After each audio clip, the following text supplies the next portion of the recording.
Are there any other votes? Announce the results. Ayes 101, noes 1. The bill is passed.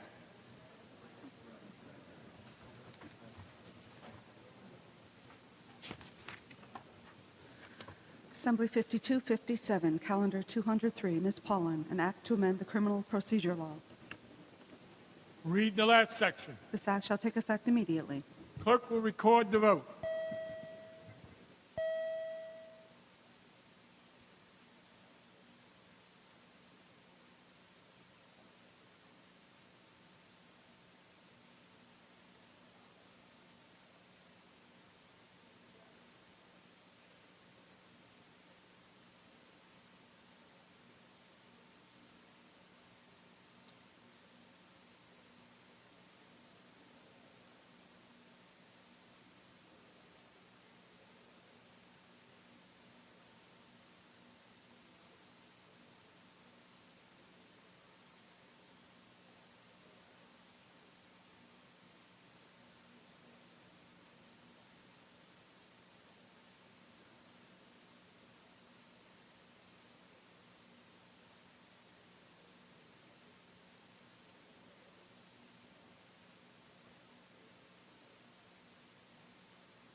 Are there any other votes?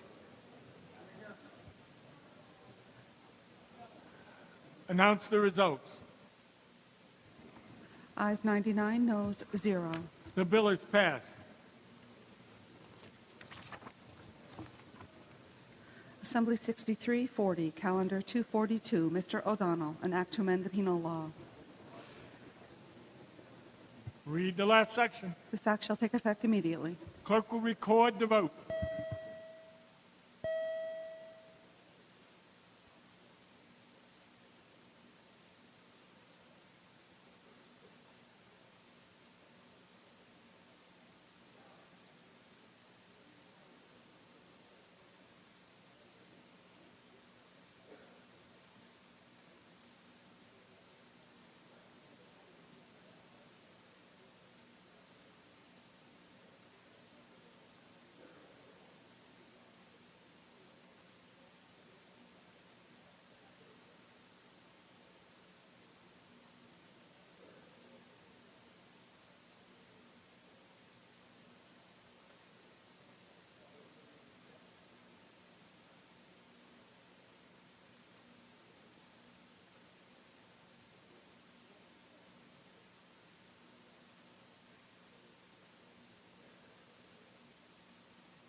Are there any other votes?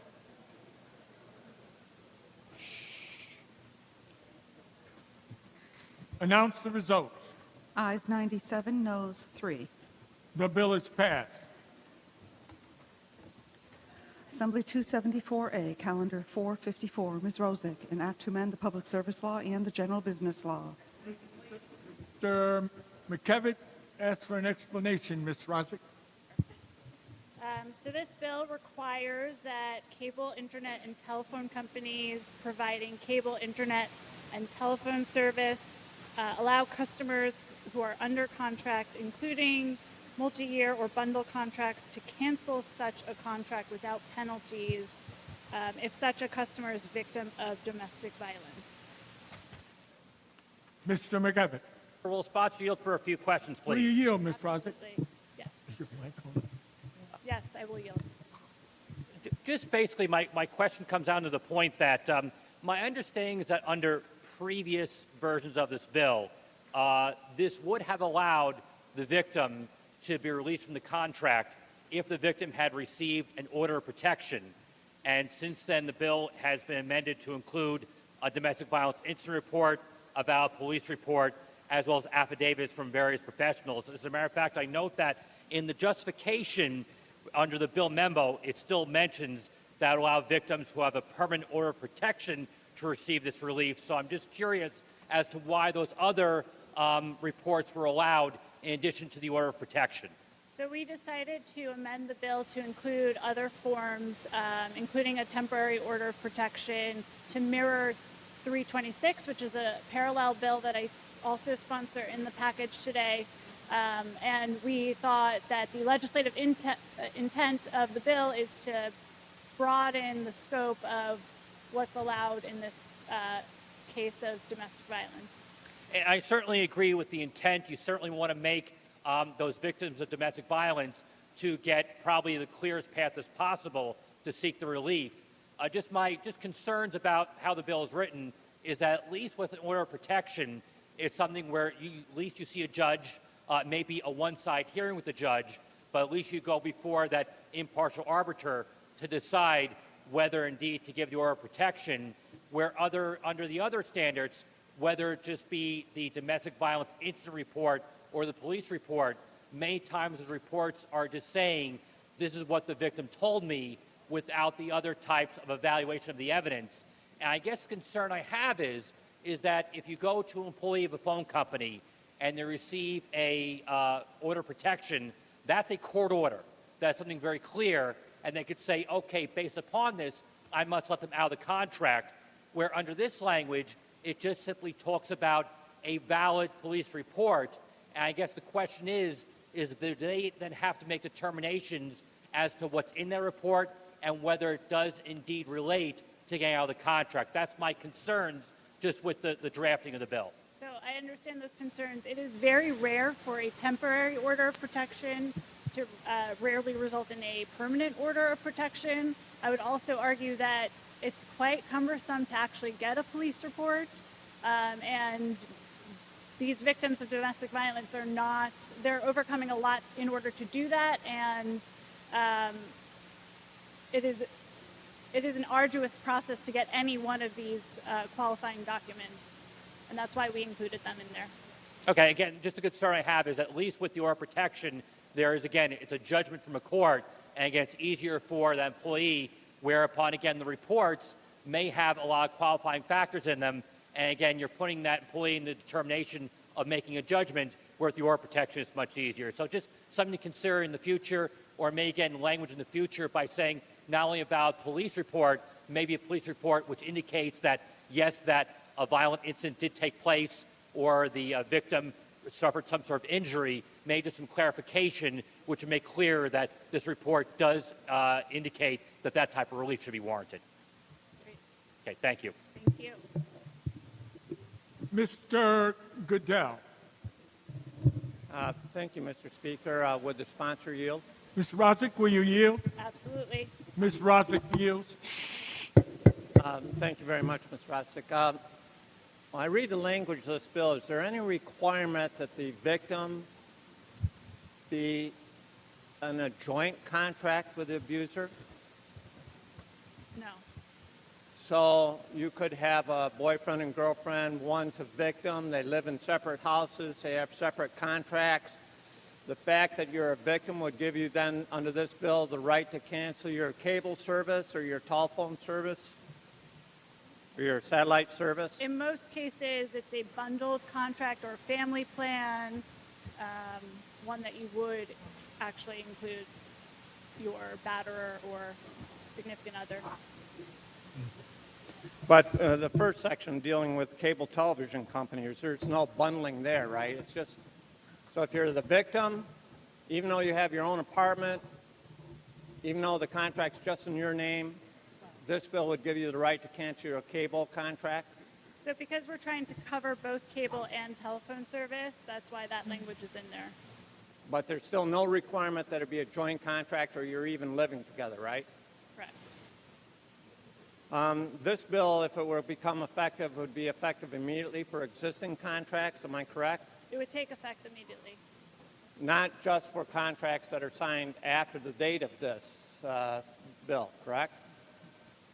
The effective date of the bill is immediate, so Well, don't we have a problem with the federal Constitution that says no state shall pass any law impairing the obligation of contracts?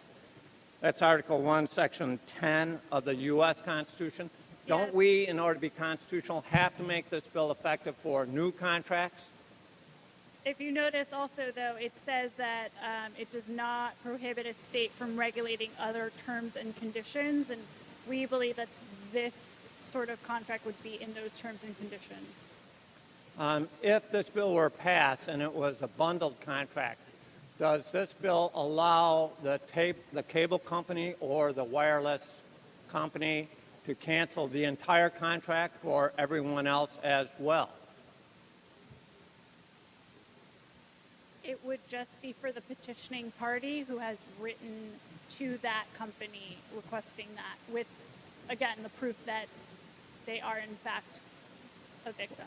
Well, the reason I ask is you can appreciate sometimes a phone company will offer a multi-year contract based on the creditworthiness of some, but not all, the parties.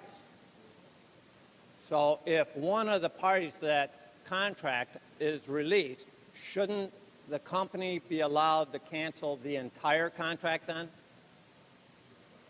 This doesn't prohibit them from doing that. I would also say that if a company suspects fraud for whatever reason, they can take the appropriate actions as well. Thank you for your clarification on the bill. On the bill, Mr. Goodell. I think we all recognize the practical problems that occur when there's domestic violence and the victim is in a contractual relationship with the abuser. This bill, though, it is not limited to that situation. What this bill says is if you have a cable contract and you're the victim of domestic abuse, even though you don't have a contractual relationship with the abuser, even though you live in a separate house or a separate apartment, even though there is no other connection between your contract with the cable company and the abuser, you can cancel the contract.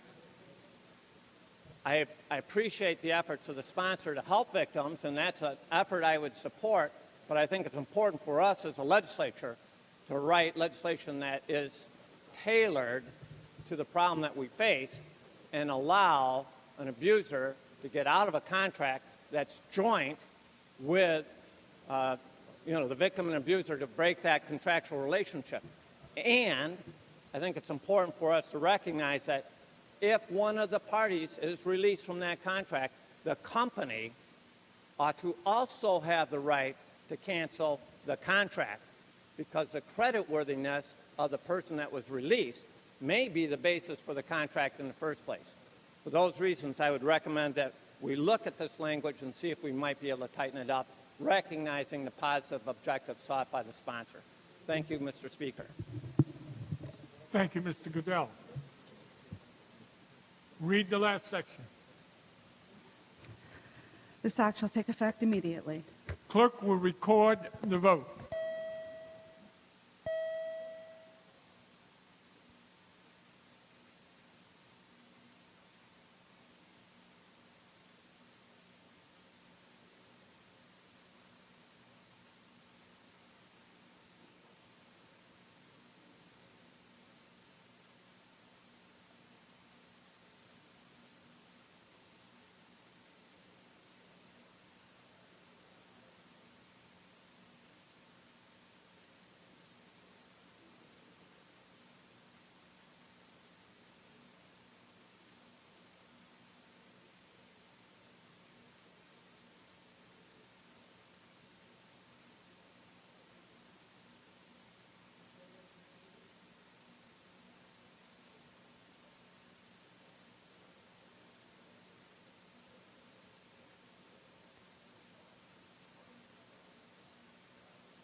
Are there any other votes? Announce the results. Ayes 93, noes 12. The bill is passed.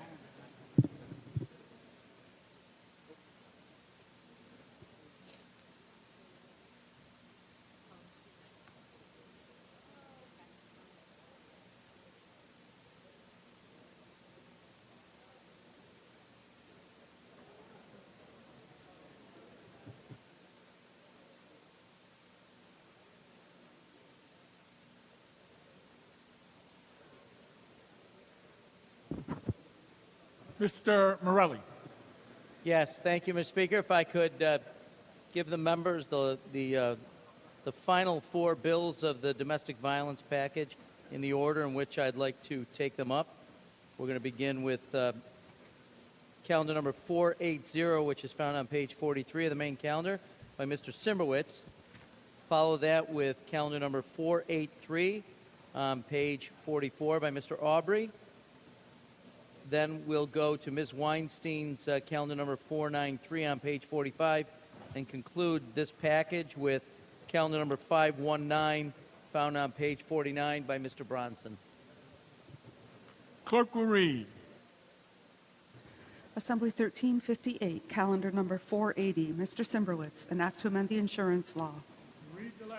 Read the last section. This act shall take effect January 1st. Clerk will record the vote.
Are there any other votes? Announce the results. Ayes 114, noes 0. The bill is passed. Assembly 4409B, Calendar 483. Mr. Aubrey, an act to amend the penal law and the criminal procedure law. An explanation has been requested. Mr. Aubrey?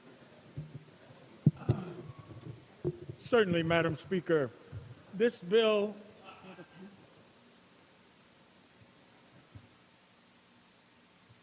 enables the judge to have discretion in sentencing and resentencing domestic violence survivors who are convicted of certain crimes where domestic violence was a significant contributing factor in their criminal behavior.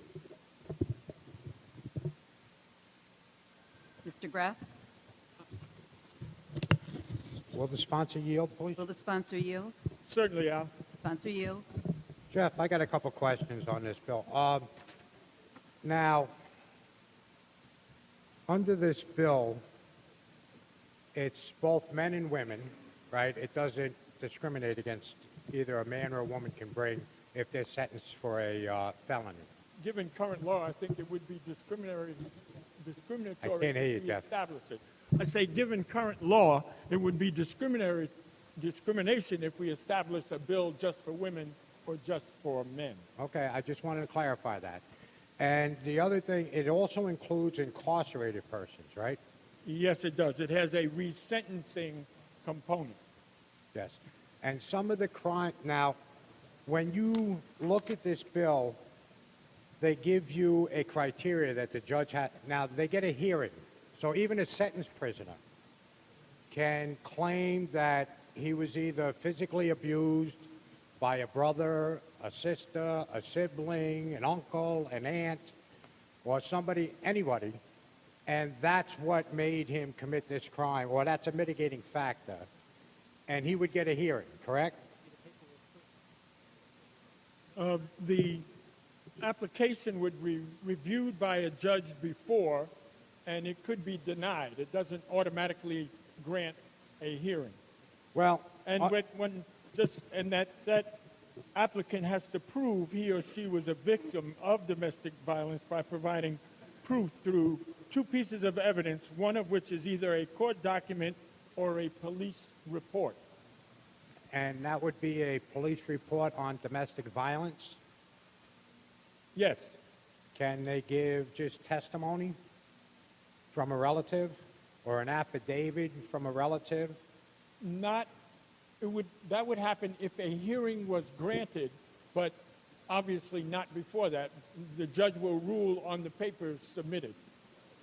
And now on this, some of the crimes that we have here, they're violent felonies that we're talking about, correct?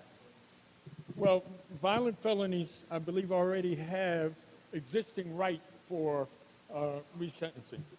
Well, under Already. this, This bill deals with crimes that are not in that category. Would you Well- like to know what the category that allows certain convictions are not eligible for alternative sentencing? That is aggravated murder, first-degree murder, acts of terrorism, and any offense that requires registration as a sex offender. yes, but second-degree murder would be applicable under this, correct? Yes, but it is currently eligible as it stands now. And aggravated manslaughter would be another one, right? Currently available now under existing law. Well, no, we're rewriting this, aren't we? We're reducing the sentences. This is a mitigating factor to reduce the sentences for No, people. I think you're a bit mistaken here. What we're doing is adding a series of crimes that are not now eligible to that eligible list. So we're not. Well, on But- this bill, the district attorney's office or district attorneys association in the state of New York, you know they're opposing this legislation, correct? Well, anytime, Al, that we have ever allowed or expanded judicial discretion, the District Attorneys Association has objected because they like to be the final arbitrator of everything that's legal. Okay. Well, according to the District Attorneys Association, did you read the opposition memo that they had? No. Okay, and basically what they're saying is that this is undoing parts of Jenner's law, right? It would undermine the legislative intent of Jenner's law to limit discretionary release of convicted violent felons, offenders from state prison. In our learned counsel's opinion, it retains Jenner's law and does not change any of those provisions. All right, well, she may want to take another look.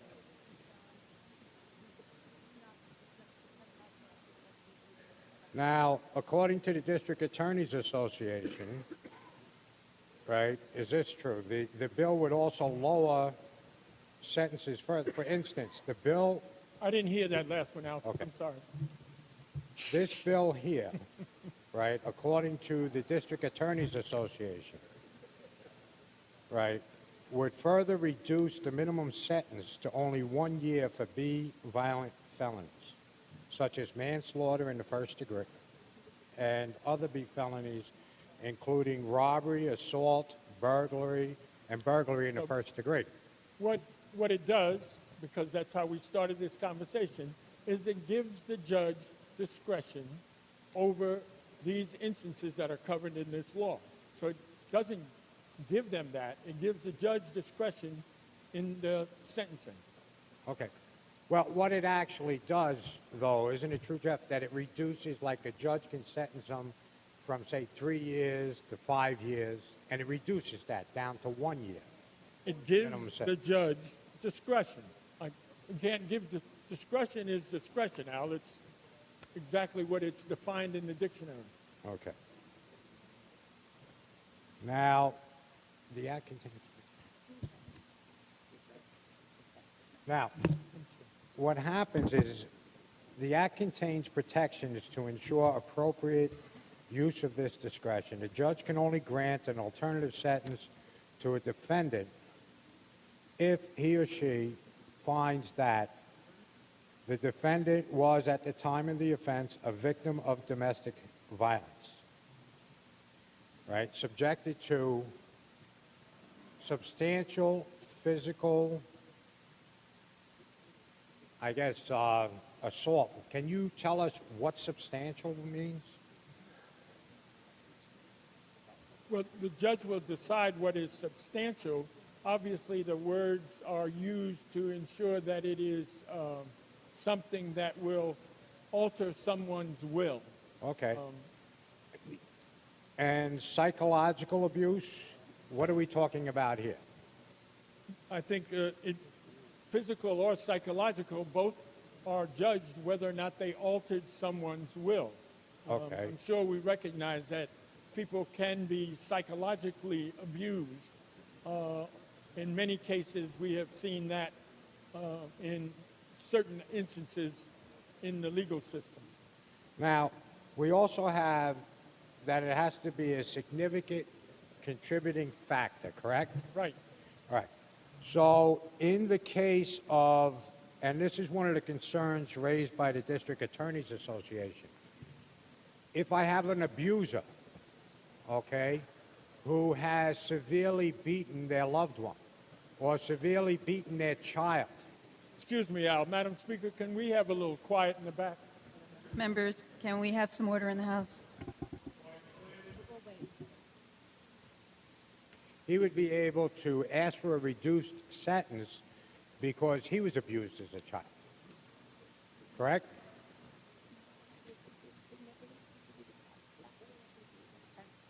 It has to be a significant contributing factor to the event that was raised.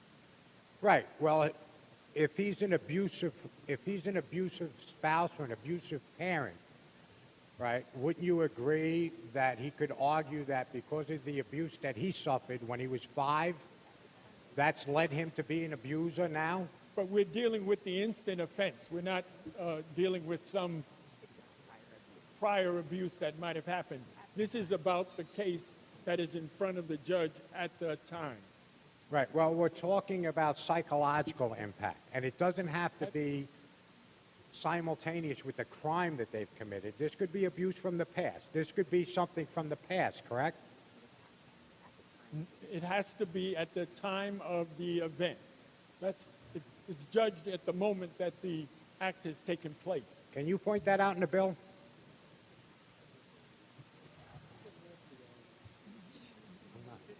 I'm not.